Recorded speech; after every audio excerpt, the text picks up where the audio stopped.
how's it going? I'm back. That's right, 2 videos in one day. Can you believe that? Name another YouTuber on this platform that's posted 2 videos in one day. That's right, no one. No one except for me. Posting another video because I have to grace the internet with the greatest food cooking commentary channel that ever was. No exaggeration. We're coming for Gordon Ramsay. We're coming for all the big fellas. No one's safe. Anyway, on to what we're making. We're making bolognese. Now, I'm putting bolognese in air quotes because, I don't know if this is traditional bolognese. It probably, I mean, no, it most definitely is not. But is it good? Yeah, you bet it is. Would I post a video where the food was not good? No. I mean, it's only April Fool's. But anyway, making some bolognese. Again, likely non-traditional. If you know traditional bolognese, please enlighten me. I would like to know. But first, we're starting off with the onion. Getting just a nice big old juicy onion. Just dicing it up. Don't have to dice it too fine because I'm cooking down the sauce nice and slow. Alrighty, in addition to our onions, got some carrots. Now, I have me a food processor, and as you can imagine, it makes processing food a lot easier. So I highly recommend using a food processor if you have one. If you don't, then I don't know.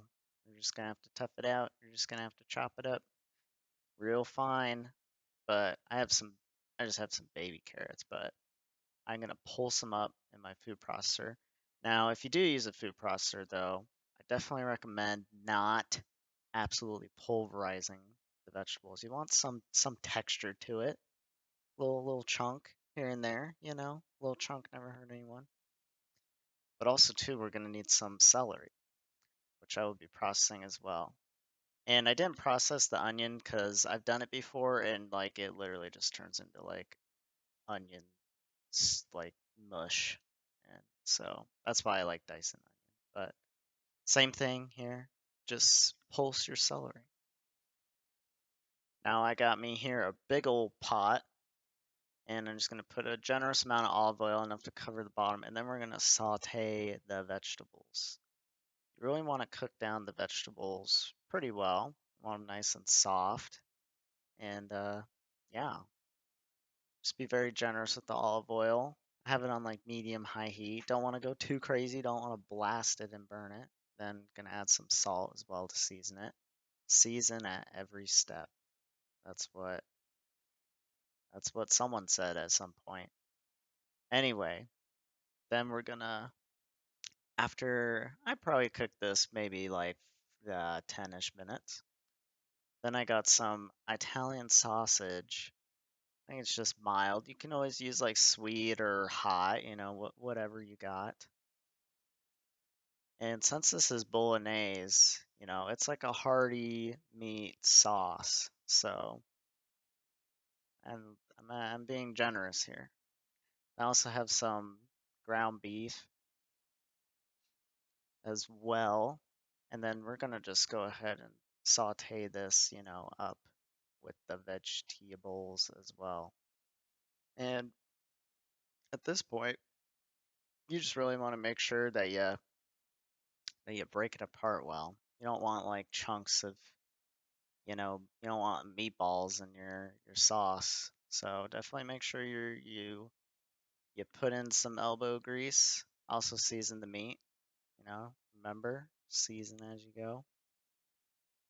And I recommend a wooden spoon. I don't know what I was doing using a rubber spatula like a buffoon. Use a wooden spoon. But yeah, just mix it up and mash it. Just let it cook down for a while.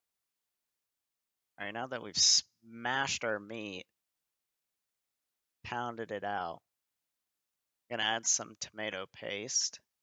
I think I just added like 1 8-ounce can of tomato, or maybe two. I don't know. I added a lot of tomato paste, but I was making a big batch of this sauce. I like to make a giant cauldron of Bolognese because then you can, freeze it, have it whenever you like.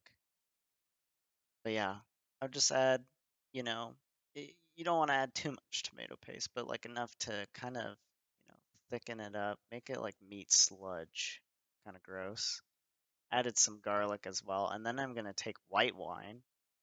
Wait, is this white wine? No, actually I lied. It's vermouth, because vermouth is like shelf stable, really nice for cooking, and it adds a good flavor. But I just add, a little here and there. I think probably I would say like 1 or 2 cups of vermouth. Kind of want the consistency right.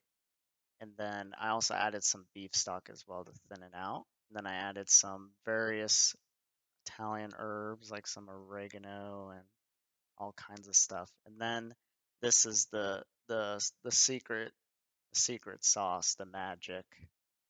Got to add some beef bouillon. Makes it nice and rich and meaty. Just what you want with your meaty sauce. You want it to have some richness. Using lots of adjectives here. But yeah, just basically just cook it down for like a while. See at this point it's been like several hours. I think it was like 3 hours I let this cook down. Then just serve that up with your favorite pasta. Got some penne. But yeah, definitely recommend giving this a try. Make a big batch too, so you can have a bunch of leftovers. Oh yes. Thanks for watching.